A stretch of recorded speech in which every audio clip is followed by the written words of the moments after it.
l'actu, c'est tout de suite.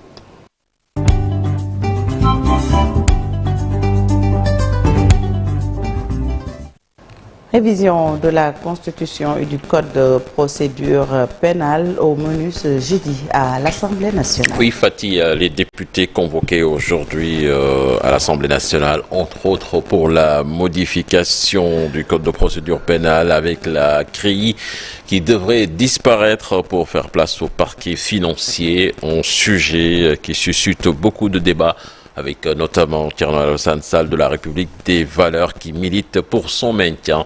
Le député à l'Assemblée nationale dénonce une dissolution en catimini et en procédure d'urgence pour une institution certes controversée et perfectible, mais qui reste la seule arme réellement efficace pour réprimer l'enrichissement illicite, notamment celui des agents publics milliardaires. Sur la révision du code électoral, l'Assemblée nationale devrait réhabiliter Khalifa Sall et Karim Ouad qui pourront participer à l'élection présidentielle.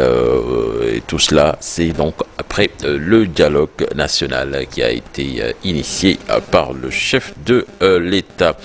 Biram Souleye Diop peut-être devrait participer à ces débats. Il a été libéré par le juge d'instruction. L'annonce a été faite par Maître Moussa Sarr, son avocat. Il avait été placé sous mandat de dépôt pour offense commise envers un chef d'État étranger, actes et manœuvres de nature à discréditer l'institution de la République, à inciter les citoyens à enfreindre les lois et à saper les relations diplomatiques du pays. Diffamation commis publiquement donc envers un chef d'État, offense au président de la République, Sorna Fatih. Éducation à présent, 51,54%, le taux de réussite au baccalauréat 2023 au Sénégal. Les chiffres de l'Office national du baccalauréat qui informent que les garçons se sont mieux illustrés en termes de réussite, même si les filles en termes de nombre ont été beaucoup plus fournis. 7846 ont décroché une mention, dont 144 très bien, en nombre supérieur à l'année précédente. On voit cela dans cet élément signé Habib Faye et Ahmadouba. Fini les examens, l'Office du baccalauréat officialise les résultats nationaux. Sur 151 710 candidats, un taux de 51,54% est déclaré admis pour cette année 2023. Un peu plus de 155 000 candidats. Donc le nombre de candidats qui sont présentés à l'examen, c'est un peu moins de 146 000 plutôt. Et parmi ces candidats-là, 77 284 qui sont admis. Et 77 284, plus de la moitié, c'est-à-dire 41 347 sont des filles. Et ce sont les 33 000 qui sont des garçons. À peu près 1300, 1400 admis de plus cette année. Même si le nombre de filles est plus important, les garçons se sont plus illustrés en termes de réussite. Le nombre de filles est plus important que le nombre de garçons, mais ça c'était depuis les inscriptions, parce qu'à l'inscription on avait 57% de filles. Donc c'est normal qu'à l'arrivée, bien que le pourcentage d'admis chez les garçons soit un peu plus élevé, c'est normal qu'il y ait beaucoup plus de filles que de garçons parmi les admis. Pour cette édition, l'Office du baccalauréat dénombre 7846 succès avec mention, un nombre supérieur à l'année précédente avec 7647. Pour les mentions, globalement, donc, nous avons 7846 mentions. Parmi ces mentions-là, donc, on a 144 mentions très bien et 1366 mentions bien. Le taux de réussite des élèves a montré que l'année scolaire 2023 s'est bien déroulée sur le plan national. 32 813 sont admis d'office. 42 007 ont eu le baccalauréat au second tour avec un nombre important de filles. 17 339 contre 15 474 garçons. Abbé Faye, merci. Nous parlons de toute autre chose avec la rencontre de la commission d'attribution des licences de pêche hier. À Saint-Louis, les acteurs désapprouvent l'octroi des licences à des industriels. Selon eux, le pillage de nos ressources halieutiques est la première cause du manque criant de poissons dans nos eaux, ce qui favorise les multiples tentatives des jeunes vers le repos. C'est une Diop Abibseg. La rencontre tenue par la commission d'attribution des licences de pêche pour octroyer de nouvelles licences à des privés n'est pas du goût des acteurs de Saint-Louis. La commission d'attribution des licences de pêche est en train de discuter avec les acteurs et je pense que notre pays est en retard parce que tous nos voisins conservent leurs ressources halieutiques. Mais dans notre pays, les bateaux privés pillent toutes nos ressources avec la complicité de nos autorités. Plus de 80% des difficultés des pêcheurs est due à la rareté des ressources. Pour les acteurs du quartier des pêcheurs de Gendar, l'État doit changer de fusil d'épaule pour protéger les ressources de notre pays. Le manque de ressources dans nos eaux représente 80 à 95% des motifs qui ont poussé les jeunes à quitter le pays, parce que nos eaux sont actuellement vides. C'est pourquoi l'État doit revoir sa démarche et sa politique de pêche. Actuellement, la migration irrégulière alimente les débats. Pour les pêcheurs, la rareté du poisson dans nos eaux est liée à ce phénomène qui pousse les jeunes à tenter de quitter le pays au péril de leur vie et à priver la pêche de ses bras les plus valides. L'État doit parler avec tous les acteurs pour régler le problème des migrants clandestins. Il faut qu'ils retournent à la base. Nos enfants meurent dans l'océan. Nous, les pêcheurs, nous sommes les premiers perdants. C'est pourquoi il faut une rencontre nationale inclusive pour résoudre le problème de la migration clandestine. Dans la ville de Saint-Louis, les pêcheurs refusent que des licences de pêche soient octroyées à des privés. Ils ont invité le ministre de la Pêche à plus de vigilance sur ces multiples demandes qui, à terme, vont appauvrir nos eaux. Les précisions de la Conacoc sur la Tamkharit.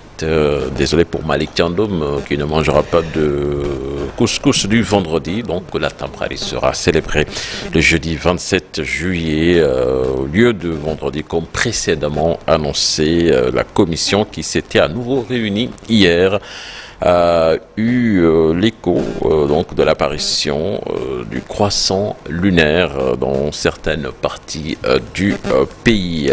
Justement, cette période d'hivernage, pratiquement tous les condiments connus ont connu une hausse au marché Castor. Les prix sont passés du simple au double, une situation qui se justifie selon les vendeurs par la rareté des légumes. Les clients, quant à eux, déplorent cette réalité au marché. Au moment où la Tamkharit donc approche à grands pas, ils espèrent que la situation va revenir à la normale avant la célébration. Fatimata Touré, Youssou Baro. Du simple au double, les prix des légumes ont considérablement augmenté à quelques jours de la fête de Tamkharit. Au marché Castor, la carotte, le chou, le manioc, entre autres condiments, coûtent très cher. Chez les commerçants, plusieurs facteurs sont évoqués pour justifier la flambée des prix. Les condiments coûtent très cher. Nous vendons le kilogramme de chou et celui de la carotte à 1500 francs. Le kilogramme de manioc est à 700 francs. Les prix ont augmenté à cause de l'hivernage. Pour le moment, les prix ont augmenté, mais ce n'est pas de notre faute. L'hivernage explique en partie cette hausse, mais aussi la non-disponibilité des légumes importés. Pour la carotte, je vends le kilogramme à 1500. Auparavant, le prix tournait autour de 700 et 800 francs. Le kilogramme de chou est à 1000 francs, alors qu'auparavant, il se vendait à 500, voire 400 francs. On tourne au parc d'oignons et de la pomme de terre du marché Castor. Même constat, les prix restent intacts. Aucun changement par rapport à la Tabaski, malgré l'importation de milliers de tonnes de ces denrées. Pour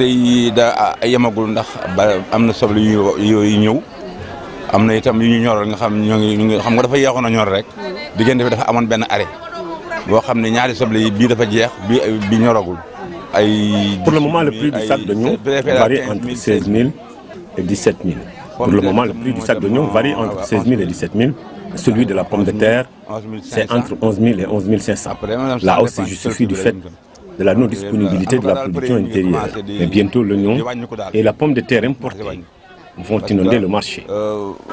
Une hausse des prix déplorée par les clientes trouvées qui ne manquent pas de crier le ras-le-bol. Et maintenant, c'est pas facile. Carottes, Maintenant, on a acheté ça 1000 francs, 1 kilo. Ça coûte 300 ou bien 350. Le chou-pommé, c'est 1000 francs, kilo. Oui. C'est 300 ou bien 350. Oui, on a augmenté tous les prix. Oui, l'oignon, c'est très cher. Parce que cette sac-là, le demi-sac-là, on dit 9 000 ou bien 10 000 francs. C'est très cher. C'est très difficile de faire le marché en ces temps-ci. Les prix des condiments sont en hausse considérable. La coriandre, l'oignon vert et j'en passe. Je pense que l'hivernage est passé par là. En cette période d'hivernage, beaucoup de condiments se font rares. Alors que la Tamkharit pointe à l'horizon, les clients espèrent que les prix vont connaître une légère baisse. Fatimata Touré, en attendant de succulents tiérés, parlons sport. Demi-finale Coupe du Sénégal, Jaraaf GFC, interrompu par des jets de prière. C'était l'affiche phare donc, de ces demi-finales. Malheureusement, ce match entre le Jaraaf de Dakar et l'équipe de Guédiawaye Football Club a pris une autre tournure. Les amateurs de football qui attendaient du spectacle ont lieu place. Ils ont eu droit à des scènes de violence déplorables. Un penalty que les supporters et les joueurs du Guédiawaye Football Club ont jugé scandaleux est à l'origine donc de toute cette histoire. Donc un match qui n'est pas allé à son terme encore une fois dans ce football local sénégalais à Sorna Fati. Et puis, merci beaucoup, cher Tidiane Diao. C'était le premier bulletin de la journée. Excusez, jeu de Pierre. Voilà, pour corriger.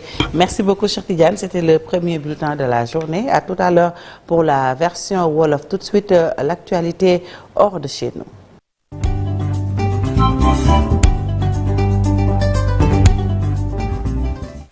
Vladimir